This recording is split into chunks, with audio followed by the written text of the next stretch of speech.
and welcome back to Football Made Simple. We're back with an in-game analysis as Frank Lampard's Chelsea hosted Guardiola's City in the Premier League.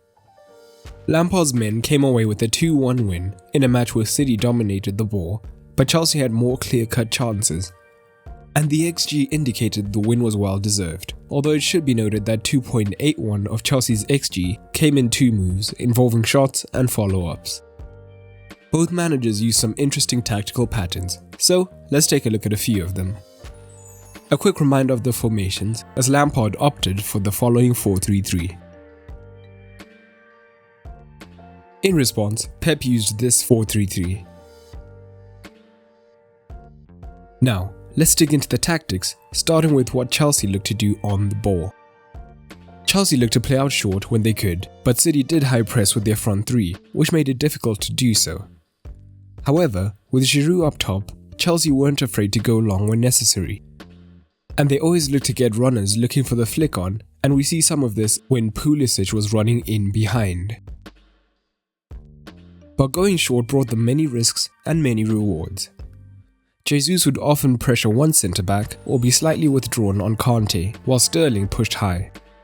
But Riyad Mahrez tended to press much more narrowly, trying to cut off the passing lane into the fullback whilst pressing the centre-back.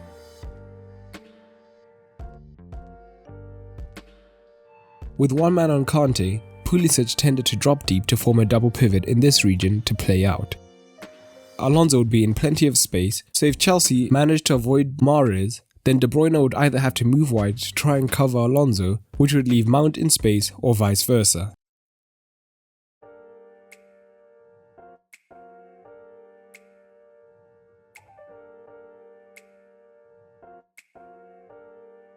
Once this was done, Alonso could then look to drive up the line. However, oftentimes this would cause City to shift across to Chelsea's left, and generally during the match, Chelsea were looking to switch the play from one side to the other in deep regions. And most of the time, when Chelsea did get higher up the pitch, they looked to get deliveries into their aerial threat, Giroud, from either side. And Willian and Alonso attempted the most crosses for Chelsea as they looked to supply the forward.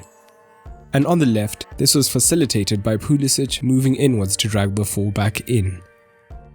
However, with just 35% possession, Chelsea's main opportunities were on the break. This in particular happened when Zinchenko came on, as he tended to tuck infield, and this paired with City's high line meant that there was constantly acres of space behind the fullbacks and the centre-backs. With Abraham's fresh legs, as well as the pace of Willian and Pulisic, Chelsea got into dangerous zones time and again, and we see this in the move that leads to the penalty.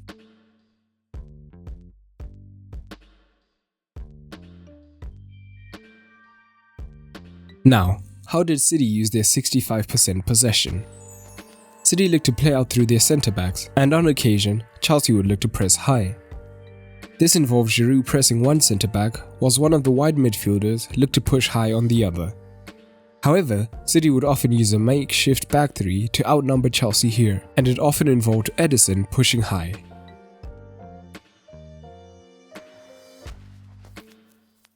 So instead of committing an extra man in the press and being short in midfield, Chelsea usually dropped into a mid-block instead, usually a 4-1-4-1, although Pulisic in particular would often press much more narrowly here. So, City would almost always look to form a double pivot here to have the numerical advantage.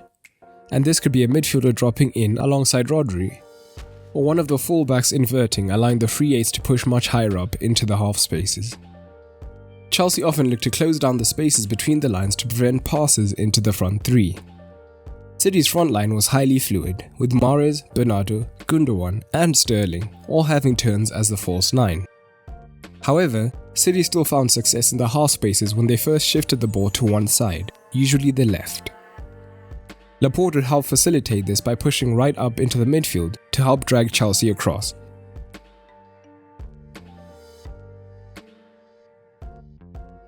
And it would be he who looked for the switch to Mahrez most often, with 13 attempted long balls and 11 completed.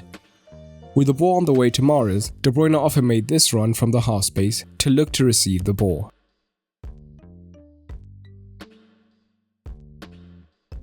However, Chelsea were well aware of this play, and time and again they got numbers back in time to prevent any progress into the half space. But overall, City struggled to create chances, whilst being incredibly sloppy in defence. In many ways, a microcosm of the season as a whole. But what did you make of the match? What other tactics did you notice? Drop them down in the comments below. And congratulations to Liverpool for winning the Premier League for the first time. But that's all for today, and remember, keep it simple.